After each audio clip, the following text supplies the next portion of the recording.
inaan uga mahad celinno Allaheenna abuurto naga dhig ummad muslimiina nana xusuusiyay inaan ummad isgargaarayso dadka tabaalaysan inay maaragtay la garab qabto Allaheen nagu aadiyeen oo uga mahad celinaynaa bacdigeedna waxaan leeyahay eeyada gift of the gifters mahad oo idinka gaarto xaqiiqdii deeqdan waa loo baahnay dadka aan maanta inta wax ku siinana waa dadkii guud ahaan ugu nuglay deegaamadan iyagoo ay walba nuglay oo qof indhoola iyo qof jiisa isugu jiray haddana abaartii saamaysay xaqiiqdii way u baahnaayeen waa xilligii ugu baahi badnaayeen waxaan leenahay maad idinka gaarto gargaarkan waxaan si gooni asagan ugu mahad celinaynaa Dr. Xaashi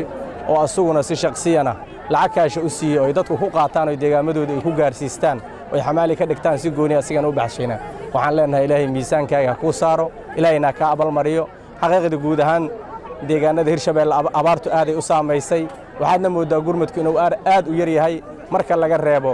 dawladda dhexe gurmadka ay maaragtay bil walba waxbay u qoondaysay siisaah hay'adaha waxaad moodaa gurmadkooda inuu aad u yar yahay dadkuna hadday tahay deegaamadii maaragtay xareeda lagu tacba jira maanta way been oo roob kama diin deegaanka wabigana biyo la'aan ka jirto oo indhiinaad ku aragteen wabiga dhexdiisa carro laga saaro haya idan wax biyo ayna ku jirin waxaan leenahay gurmadka la ballaariyo ummadda culeys ahaayo waxa isugu darsoomay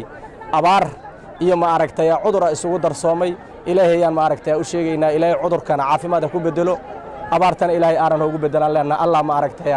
ummadan baahideeda Allah ka fikirey Ilaahay maaragtay roob khayr qabanaha u keeno xaqiiqda waxaan leenahay dadku aad ay u jilcan yihiin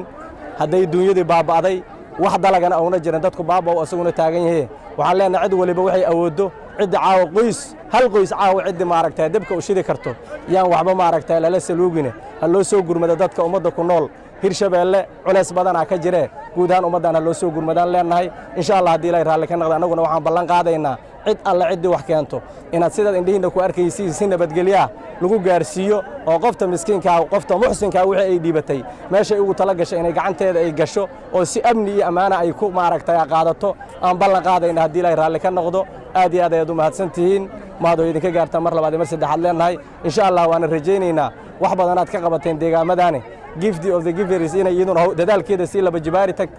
laba jibaari doonto haday dhinaca caafimaadka tahay iyo haday tahay dadkan tabaalaysan wixii lala qaba lahay intaba waa rajaynaa inay si dadaali doonaan aad u mahadsantihiin waa rajaynaa inaad ka qanacsantiin qaabka wax la idin la qaybiyay insha Allah waa ballan qaadaynaa qof waliba waxay la baahdo qoftay ugu tala gashay inay gaartaan ballan qaadaynaa hadii Ilaahay raali ka noqdo hal isu soo gurmado aad iyo aad u mahadsantihiin assalaamu calaykum wa rahmatullaahi wa barakaatuh